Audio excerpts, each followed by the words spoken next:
누구나 성공 투자할 수 있는 기회, 코주부가 당신 편이 되어드리겠습니다.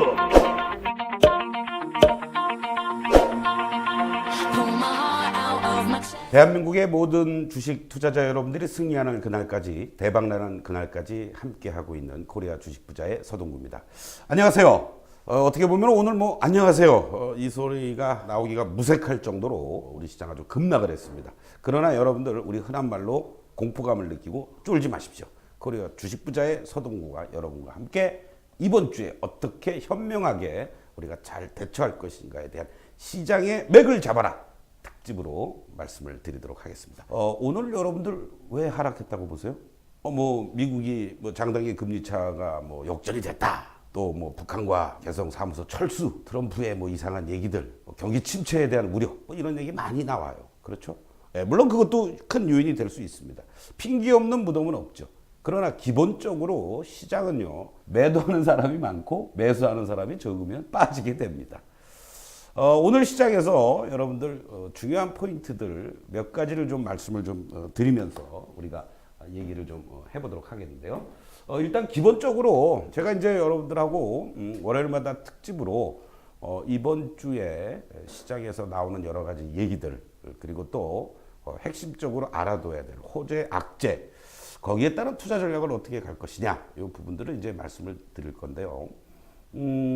크게 보면은 이제 우리가 키워드라고 해서 시장에서 핵심적인 영향을 미칠 만한 그런 요인들, 국내적인 요인이 있을 테고 또 해외적인 요인이 있을 거예요.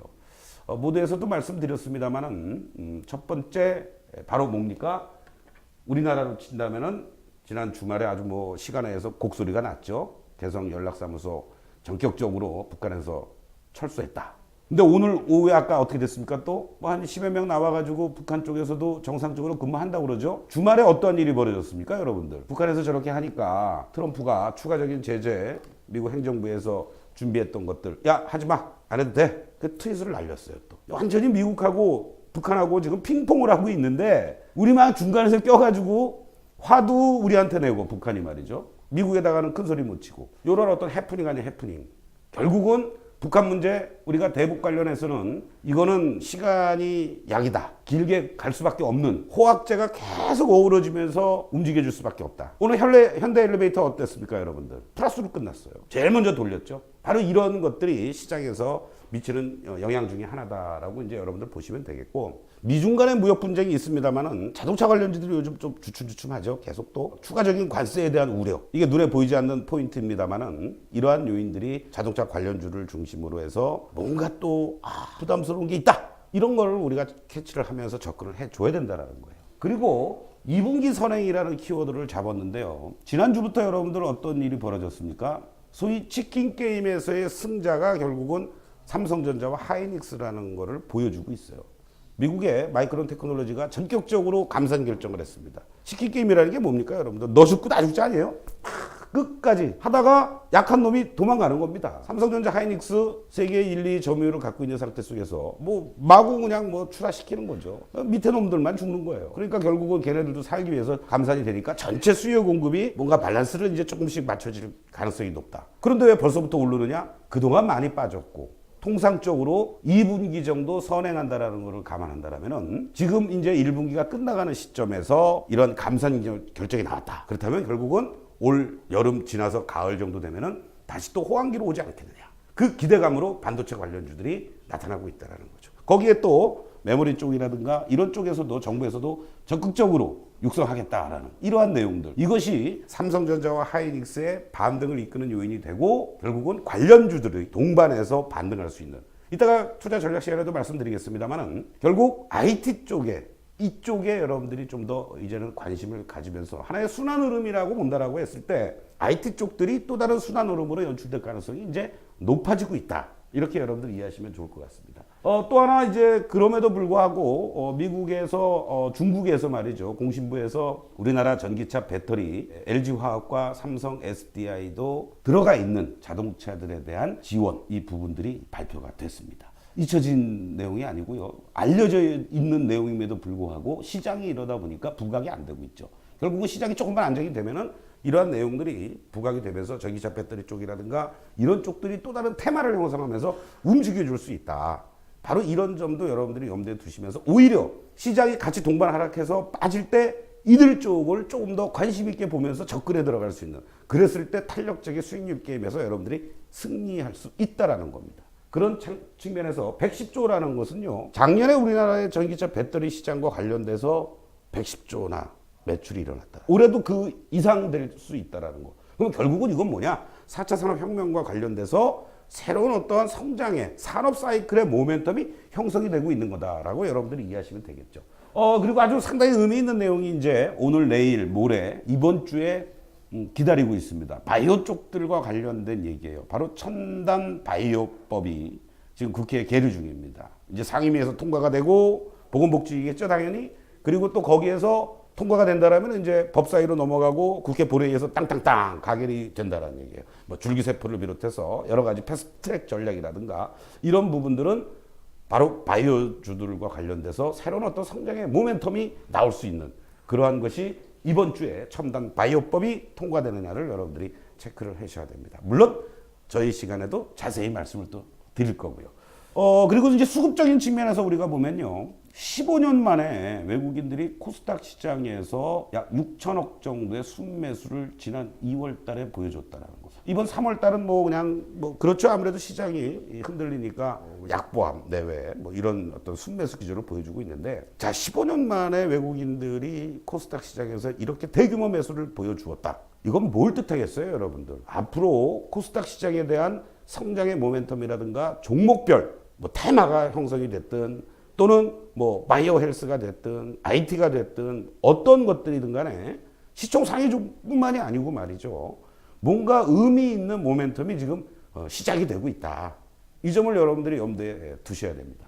그래서 외국인들이 15년 만에 최대 순매수를 보여주었다라는 것까지 우리 국내에 이번 주에 중요한 키워드로서 여러분들이 투자 전략을 수립하는 데 있어서 도움이 됐으면 하는 그런 바람입니다. 자, 이제 해외로 좀 눈을 돌릴까요? 오늘 아래 공포, 리세션이죠. 경기 침체. 시장이 제일 싫어하는 거는 리세션입니다. 경기 침체입니다. 뭐 용빼는 재주가 없어요. 인플레이션은 나름대로 그래도 어떤 성장의 디플레이션이 제일 안 좋은 거지만은, 인플레이션은 뭔가 성장을 하는 과정 속에서 과수요가 일어나니까 올라갈 수 있다는 얘기죠. 또 적절하게 정책적으로 조율을 해주면 되는데, 이제 이런 그 2007년 이후에 또다시 장단기 금리차가 역전이 됐거나 지금 갖다 주고 있다. 이런 것으로 인해서 전 세계 경제와 시장을 끌고 가는 미국이 곧 뭐 이렇게 장단기 금리차가 여러분들 벌어졌다고 그래가지고 내일 당장 뭐 경기가 침체가 되고 이런 게 아니라 통상적으로 한 300일 이후, 그러니까 1년에서 1년 반 정도 되면은 경기 침체가 왔다더라라는 그런 과거의 경험으로 인해서 지금 극도의 공포감을 느끼고 있는 거죠. 이거는 작년 10월 달에도 이와 같은 일로 인해서 사실은 흔들렸던 요인이 있었습니다.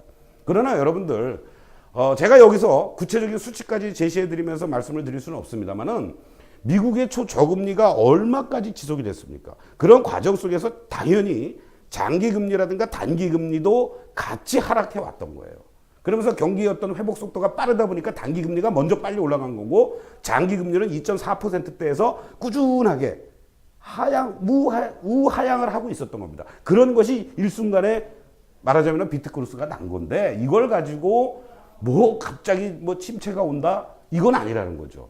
그걸 대비하기 위해서 연방준비위원회에서도 올해 미국의 금리를 동결한 것이고, 또 내년 상반기까지는 금리 동결. 또 조금 아까 막 제가 오다가 외신을 보니까 말이죠, 시카고 연방은행 총재가 장단기 금리차가 순간적으로 역전 현상이 나타나는 것은 자연스러운 현상이다. 그건 걱정 안 해도 된다.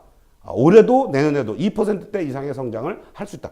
여러분들, 우리나라도 2% 성장 겨우 하는데 미국이 2%대의 성장을 한다라는 것은요, 경기 침체가 그렇게 쉽게 오지 않는다라는 거예요. 그래서 이 아래 공포는 또 다른 소위 바보 같은 기관들이 매도의 빌미로 작용을 한 거다. 그리고 미국도 연일 또 사상 최고치를 경신하면서 숨고르기 한번 해줘야죠. 그런 차원으로 여러분들이 이해하시면 되겠다라고 말씀을 드리면서, 이 아래 공포가 재부각이 된다는 거. 여러분들, 항상 영화도 말이죠, 1편이 재밌습니다. 아, 그게 인기 끌었다고 후속탄, 2탄, 뭐 3탄 나오잖아요. 재미없어요. 그러니까 결국 이 아래 공포도 여러분들이 아, 이것도 뭐 흘러간 노래 나오나 보다. 아, 뭐 좀 뭐 재밌으니까 또 하나 나오나 보다. 이렇게 여러분들 편하게 생각을 하면서 게임을 즐기자. 이렇게 강조를 드리겠습니다. 아까 말씀드렸죠? 북한 추가 제재 혼선. 이 부분은 어차피 이제 뭐 계속 핑퐁을 해야 되는 거니까 뭐 다행스러운 것은 북한이 아직 판을 깨려는 의도는 보이지 않고 있다라는 거. 요 점을 우리가 좀 계속 워치하면서 트럼프의 뭐 그렇다고 뭐 맨날 밤새워서 트럼프 트윗 우리가 볼 수는 없지만 말이죠. 너무 그렇게 민감하게 반응하지 말자. 일단은 관심은 갖되 조금은 저기 발밑에다가 놓고 미국과 북한이 뭐 우리가 할 수 있는 게 사실 별로 없지 않습니까? 적극적으로 뭐 판문점에서 뭐 남한과 북한 정상들이 회담을 하면서 뭐 어떻게 해보자 이런 게 나오지 않는 이상은 조금은 발 밑에다가 두고 대응을 하는 게 좋겠다 이렇게 말씀드리고 뭐 28일, 29일 미국과 중국과의 이제 무역 협상이 막바지로 계속 가고 있죠. 이 부분들 이것들이 이제 결국은 아래 공포도 개선시킬 수 있는 요인으로 작용을 할 수 있다. 또 더 중요한 것은 중국의 PMI 지수 발표 50 미만입니다만은 지난달 대비해서 조금씩 올라오고 있다라는 거 확인해 주시면 좋을 것 같습니다. 자, 그러면은 어떻게 하면 됩니까? 결국은 결론 버킹검인데 결론이 중요한 거 아니겠어요? 이러한 내용도 우리가 이제 이번 주에 계속 체크를 하면서 대응 전략을 잘 짜야 됩니다. 결론적으로 말씀드리면요. 여러분들 공포감 갖지 마세요. 쫄지 마세요. 내일이 만약에 추가 개파락이 나온다? 오늘 뭐 미국 시장 뭐 망가지니까 뭐 유럽 뭐 저 또 일본 뭐 우리는 그나마 덜 빠진 거. 일본 3% 넘게 빠졌어요. 중국도 그렇고요. 내일 뭐 당연히 지금 나스닥 선물이라든가 이런 쪽들도 약한 모습이니까 아침부터 뭐 또 개파락 했다가 꼬리 달리면서 미국 시장은 끝날 가능성도 있습니다. 그렇다면 우리는 또 갭상승이 나올 수도 있어요. 근데 만약에 개파락이 나온다? 여러분들 절대 쫄지 마시고 오히려 매수의 관점으로 대응해도 된다. 반등을 염두에 두자. 또 공교롭게도요. 지수를 굳이 말씀드린다면 2130에서부터 2250선의 어떤 단기 박스권을 형성하고 있는데 지금 중심선에서 무너진 거예요. 그렇다면 이제 하단부에 왔으니까 하단부에서는 쫄 필요 없죠. 2200 안착되고 그 이상 가면은 위로 가는 건데 그게 아니다? 그렇기 때문에 여러분들 지수 게임은 그런 관점으로 접근하시면 된다. 지수의 하단부, 단기 박스권의 하단부에 근접해 있으니까 오히려 저가 매수의 전략으로 대응하지 여기서 매도는 아니다. 이 점 여러분들 명심하시면서 이런 차원에서 본다면 이제 코스피보다는 아무래도 코스피 시장이 무너지면 코스닥도 같이 무너지고 더 빨리 무너질 수 있습니다. 근데 오늘 여러분들 어떻습니까? 쉽게 안 무너졌어요. 사실 코스닥도. 그리고 코스닥 시장에서 외국인들의 매도, 코스피 시장에서 외국인들의 매도 둘이 합쳐서 1000억밖에 안 됩니다. 코스피에서 600억밖에 외국인들 매도 안 나왔어요. 이게 아주 중요한 포인트입니다. 여러분들. 수급. 누가 팔았어요? 바보 같은 기관 놈들만 두 시장 다 합쳐가지고 3,000원 넘게 팔았어요. 아유, 그냥 가서 그냥 귀싸대기한테 때려주고 싶은 마음이에요, 진짜. 기관 애들이 다 그냥 매도 나온 거예요. 얼씨관에 좋다고. 이게 또 월말되고 하니까 말이죠. 또 분기마다 윈도우 드레싱도 있습니다. 어리버리한 놈들 이 기회에 그냥 핑계대고 팔자 뭐 이러면서. 외국인들 보세요. 외국인들이 뭐 오늘 뭐 1,000억, 2,000억, 3,000억 팔았습니까? 코스피 시장에서 600억, 코스닥 시장에서 300억밖에 안 팔았어요. 그렇기 때문에 탄력적으로 만약에 간다라고 했을 때는 코스닥 시장이 코스피만 조금만 안정이 되면은 코스닥 시장이 더 빠르게 수익률 게임에서 유리하다. IT 바이오 쪽들을 중심으로 해서 여러분들 접근하면은 무리 없다. 이렇게 말씀을 드리겠습니다. 종목들은 뭐 우리 코주부의 애널들이 기가 막힌 종목들 막 날리지 않습니까? 그러면 되는 거고요. 아무래도 대형주보다는 중소형주 쪽으로 그리고 또 지수 관련 시총 상위주들의 매수 템포는 조절하자. 결국 무슨 얘기입니까? 나쁘게 얘기하면요. 대형주를 가지고 여러분들 단기 매매를 하시면 된다는 얘기죠. 거꾸로. 지수를 보고. 나 그건 자신이 없다? 하시는 분 코스피 레버리지를 갖고 여러분들 하시면 된다는 얘기예요. 지수 게임을. 먹을 거 없어요. 별로.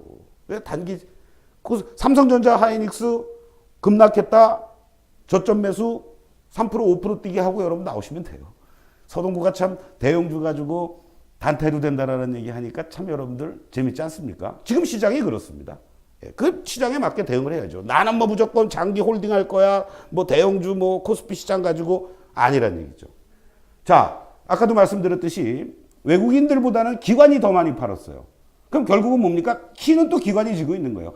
외국인들의 매도 강도 오늘 아주 양호했다. 그럼 기관들이 오늘 매수가 오히려 들어왔었으면 우리 지수 2% 이상씩 안 빠졌을 거예요. 1% 내외 빠졌겠죠. 근데 외국인들은 오히려 덜 팔았는데 기관 놈들이 더 많이 팼어요. 그럼 내일부터라도 기관 애들이 만약에 들어오는 모습이 보여준다. 그리고 외국인들은 쉽게 안 들어와도 매도만 오늘 정도로만 보여준다라고 하면 어떻게 되겠어요? 지수 반등 준다는 얘기죠. 그러면 종목도 올라온다는 얘기고 코스피 시장이 조금만 안정이 되면 코스닥 시장은 더 발빠르게 움직여줄 수 있다는 거. 이번 주 그렇게 전개된다는 거 여러분들 명심하시면서 다음 시간에 또 함께 하도록 하겠습니다. 자, 여러분들 한 주 동안 월요일 아침부터 그냥 재수없게 너무 많이 빠졌다. 의기소침하지 마시고요. 아, 이건 나한테 또 다른 기회다. 이런 생각을 가지시면서 오늘 방송 좋았으면 좋아요, 구독 눌러주시기 바라겠습니다. 다음 시간에 다시 뵙겠습니다. 고맙습니다.